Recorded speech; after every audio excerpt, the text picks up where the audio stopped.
Bonjour, nous sommes le lundi 23 décembre, vous êtes dans l'épisode 16 de la 6e saison du JT News Assurance Pro. Cette semaine, nous tirons un bilan de l'assurance santé avec Fabrice Henry, le président de l'UNOCAM. Nous parlerons également de dommages après le bilan sorti par la FFSA la semaine passée. Enfin, quelques dirigeants du secteur reviennent sur les événements phares de l'année 2013. Ce JT étant le dernier de l'année, nous en profitons pour tirer quelques bilans. Et nous commençons ainsi avec Fabrice Henry, président de l'UNOCAM, qui revient pour News Assurance Pro sur l'actualité des complémentaires santé en 2013. Des propos recueillis par Thierry Goubi. Pour l'UNOCAM, ça a été une année effectivement chargée, ça a été une année intéressante, mais ça a été une année compliquée. Ça a été une année chargée parce qu'il y a eu une activité, notamment du point de vue conventionnel, je dirais qui était assez active dans la poursuite des accords que nous avions signés dans le cadre de l'avenant 8 sur les dépassements d'honoraires, et notamment avec un accord qui a été obtenu cet été, qui est l'avenant 3, avec les chirurgiens dentistes, en tout cas avec la principale composante qui est la CNSD.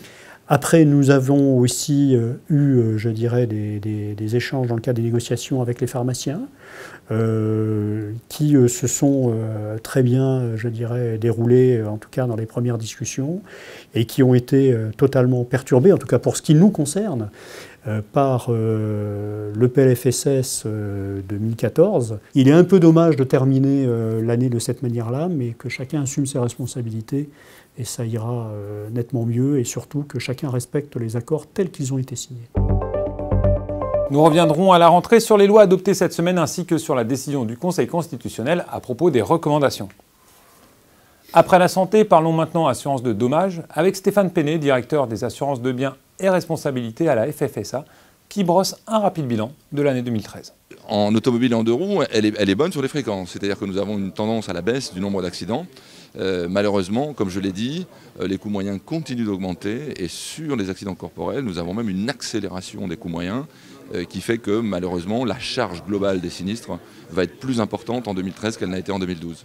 Alors sur les branches habitation, nous avons là aussi des éléments qui sont un peu différenciés. Nous avons eu des éléments notamment de sinistralité aléas naturels durant l'été qui ont été assez importants. Nous avons eu toute une série de petits événements qui ont été les inondations de Lourdes, les tempêtes, des tempêtes de grêle. Et nous avons cumulé le coût global pour les assureurs de tous ces événements entre le 15 juin et la mi-septembre. Cela représente pour les assureurs un coût de 1,1 milliard d'euros, c'est-à-dire l'équivalent d'une grosse tempête ou d'une grosse inondation. Donc finalement, nous avons un été extrêmement agité, avec en plus des fréquences de cambriolage qui augmentent énormément. Cela est d'ailleurs confirmé par l'Observatoire national de la délinquance.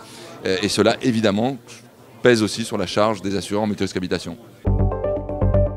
Sur le site, vous retrouverez un bilan des 4 NAT dans le JT trimestriel dédié aux catastrophes naturelles. Avant de nous quitter, je vous propose maintenant d'écouter les événements phares de 2013 vus par quelques dirigeants du secteur. Il y a ceux pour qui 2013 fut une année de coups bas venus de la part du gouvernement. L'année, c'est le feuilleton de l'année. Un coup blanc, un coup noir, un coup Conseil constitutionnel, un coup gouvernement, intermédiation en Chambre des députés. Et puis, moi, j'attends le prochain épisode. Il y a effectivement l'ANI, il y a effectivement la loi Hamon. Il y a bien sûr le compromis sur Solva 2 et désormais des perspectives qui sont beaucoup plus claires sur le sujet. Donc moi, la première chose qui me marque en 2013, c'est quand même que précisément ces faits marquants viennent des autorités étatiques ou européennes. Mais il y a également eu ceux pour qui 2013 fut une année européenne de réglementation. Une évolution réglementaire qui impacte fortement le modèle des assureurs dans tous les sens et qui va obliger quand même à réviser la façon dont on aborde la stratégie pour le futur. L'événement marquant pour moi, 2013, du secteur de l'assurance, va être effectivement les évolutions réglementaires et fiscales. Je crois que cette année, malheureusement, nous avons subi une incertitude grandissante dans ce domaine-là et malheureusement, je ne suis pas sûr que pour notre secteur, pour nos assurés, ce soit la meilleure nouvelle. L'année 2013 a été marquée par une surabondance de nouvelles réglementations et une attention très particulière du législateur à notre égard. Je pense que c'est vraiment l'événement marquant sur tout le long de l'année. Donc tout ce qu'on peut souhaiter pour 2014, c'est maintenant le temps de la digestion et de la pause pour nous permettre de mettre tout ça en œuvre. Et enfin, il y a ceux qui se la jouent perso et voient avant tout ce qu'ils sont parvenus à faire dans cette année 2013. Pour l'ORIAS 2013, c'est notre extension sur le secteur bancaire. Évidemment, c'est hors du secteur de l'assurance, mais c'était majeur pour nous puisque c'était plus 40% de gestion en plus et c'est pénétrer un autre univers professionnel et approcher les modes de distribution du crédit notamment qui sont proches ou différents de l'assurance. Donc c'est mon choix pour 2013. Alors en France, des grands événements, des grandes décisions autour de la loi Hamon et puis évidemment l'ANI. On est un peu moins concerné chez Zurich France, mais par contre pour nous, une plutôt bonne année en termes de résultats qui se tiennent et une année très compliquée en termes de concurrence. Le fait marquant, c'est qu'on attendait tous une année 2013 extrêmement difficile et pour le marché comme pour Crédit Agricole Assurance, l'année 2013 aura été une année à nouveau de croissance et de développement. Des propos recueillis par Thierry Goubi lors de la journée organisée par la Lettre de l'Assurance qui avait pour thème Assurance et prospective.